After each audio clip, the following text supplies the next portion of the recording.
Mga kapuso, stay safe at stay healthy po, lalo na ngayong pabago-bago ang panahon. Ang dami po nagkakasakit.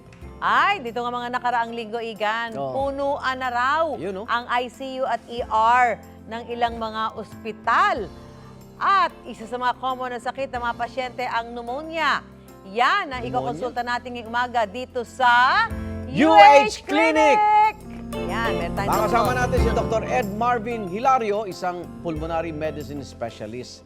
Doc, magandang umaga. Morning, Doc. Good morning. Welcome back. Welcome Marami rin back, Doc. na-accompany ngayon sa ospital, ER, ICU, dahil sa pneumonia. O sa Tagalog ba tama? Pulmonya. Pulmonya. O, ano po ba yung pneumonia? Bakit, ano tong kaibahan sa normal pong ubo, Doc? Ang pneumonia po kasi, isa po siyang klaseng sakit sa baga. So, Baga. infection po ito. Hindi po ito katulad ng mga upper respiratory tract infection na sinisipon ng isang pasyente at inuubo. Opo. So, ang kaibahan po niya sa regular po na ubo, ang mga pasyente po nakakaramdam na ng mas malalang sakit. No? So, yun po ang Nahihirapan na pulmonya. So po, nahihirapan po sila huminga, naglalagnat, at madalas po inuubo at ito marami na pong plema. Oo, yun lumalabas. nga. Problema. Opo. Ay, Doc, ito ba? May epekto ba yung pabago-bagong panahon ngayon? May bagyo, yan. Kaya ho tumataas ang kaso ng mga nagkakaroon ng pneumonia. Opo.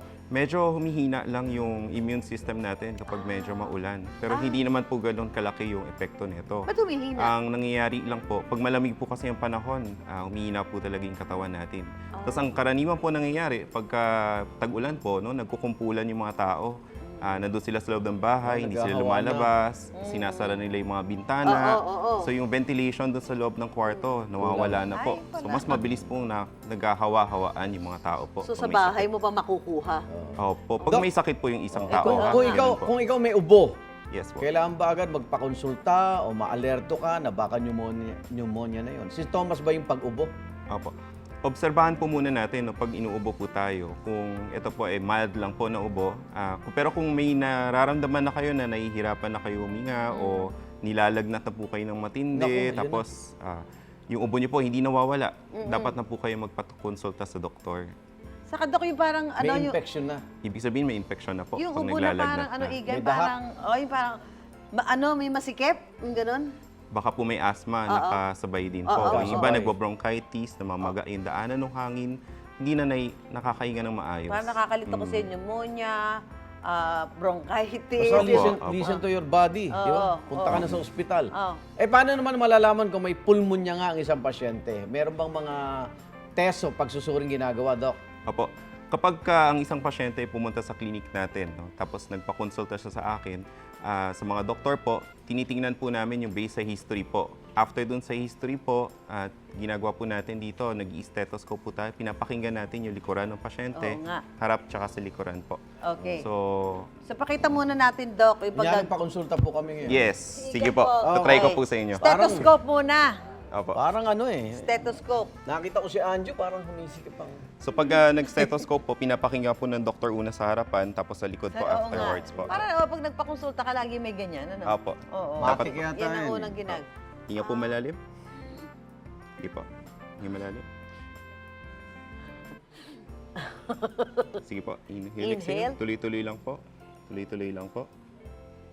So, ganyan. Okay.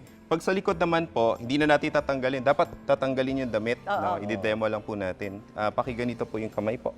Ganun. Yan. Yan, nakaangat po. Pag sa likod. Sa likod po. Tapos ganun din po. Hinga Hinga po rin. malalim. Exhale Inhale, din. exhale. Sa Oo. po. Sa po. Aba. Ang dapat na maririnig po ng doktor kapag maingay na maingay po, may mga parang crackling sounds or mga ronchi. Yun po yung Sumisipol. parang sumisipol, wheezing po yun pag may asthma ang isang pasyente Ganun, no? at marami ng plema. Opo. Pero crackle po usually naririnig namin sa ano po May sa cracking, pneumonia. Opo. Oo. Para po yung nilulukot na papel. Parang ganun po yung tunog. O parang yung chicharon. Parang Sintomas. Pagkain po. naging chicharon. Sige po. Parang dinudurog na chicharon. Eto naman. So, ano to stethoscope, yun ang basic. Ito naman, Yes po. Oximeter. Nako, marami tayo nito.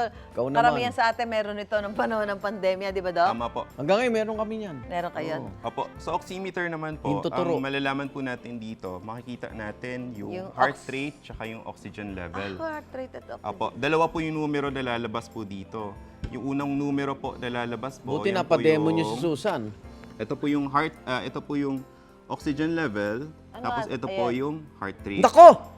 Sa oxygen level po, ang normal po natin is 94% and above. ba't 100 So lang kapag po? bumababa po ng 93, 92% ang oxygen level niyo po, ano na po ito, dapat na po pupunta na kayo sa hospital, ipapacheck up na kayo. So, hindi ka, di ba? Ang heart rate naman po, ang normal na heart rate is 60 to 100. Ano yan? So pag may pneumonia po, may sakit ang isang pasyente, karaniwan mas mabilis ang Bababa. heart rate than usual. So, tama Yun po pa yun. ang heart rate ka, Doc? Normal ka Opo. pa.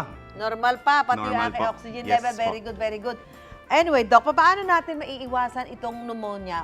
O gagamitin pa ba natin yan? Papakita pa ba natin yan? Yung daw Oo. nebulizer, Doc. opo. Paano ba to? Tara, Ang tara. nebulizer- Para alam nila. Hindi siya karaniwang ginagamit sa mga pasyente na may pneumonia. Oo nga, di ba? Although, ginagamit namin po ito kapag may kasabay na po asthma ang isang O, yung pasyente. asthma.